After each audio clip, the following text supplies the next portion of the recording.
mga kabrando, nandito tayo sa may naputol na kalsada. Dito sa may Agoncillo. Yan o. Ibig sabihin, lalagyan din nila ng mga culvert din eh. Kagaya ko nung sa Laurel, yung pinaka-detour ng Laurel ay para makadiretso nga din ng tubig na nanggagaling doon. Parang ilog huwari eh.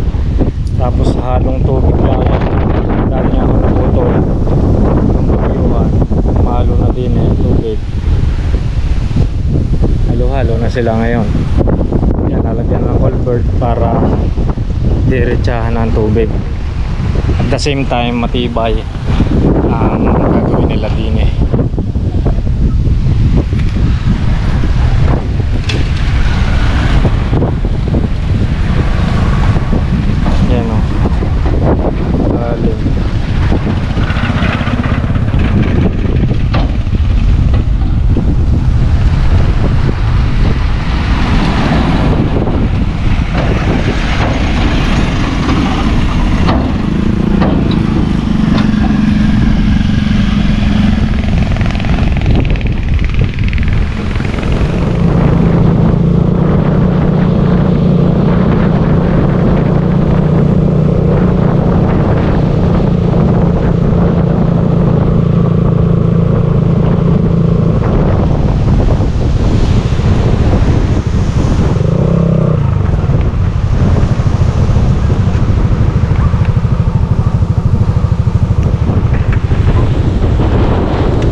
Yan mga kabranda, tumigil lang tayo din eh. Hindi ulit tayo sa may Baywalk. Sarap lang sa pakiramdam na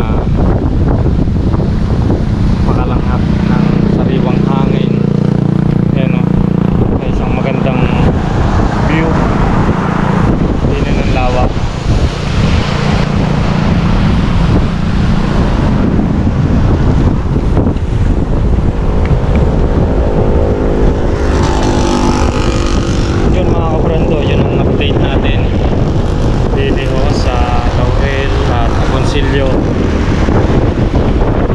Yung mga babago, talaga naman kala natin matatagalan pa bago maisaayos sa mga lugar-lugar, pero naayos naman kaagad sa loob ng mahigit 1 buwan. At umaasa tayo mga kabrando na sa mga susunod na buwan talagang okay na lahat. Wala nang problema, mga bahay ayos na lahat, makabalik na uli sila sa kanilang bahay, natitira na uli nila. Umaasa tayo na gayon mangyayari sa mga susunod na buwan mga kabrando. At sana yun sa mga gustong tumulong ay ayun ho, pwede naman kayong dumirekta sa kanila na lang bahay, dahil nandun naman sila na lahat. Yung mga naguhukay, yan, yung mga kailangan ng ibang mga kagamitan sa bahay, ayun, pwede nyo silang matulungan mga kabrando. Kung ano man, kung magkano man, tatanggapin nila ng buong puso yun, at ipagpapasalamat sa inyo ng sobra-sobra mga kabrando. Ayun, tumigil lang tayo din eh para langapin ang hangin ng hanging amihan. Buti na lang hindi tayo inaabot ng ulan, hindi tayo inaabot ng ambon. Yan o, makulimlim.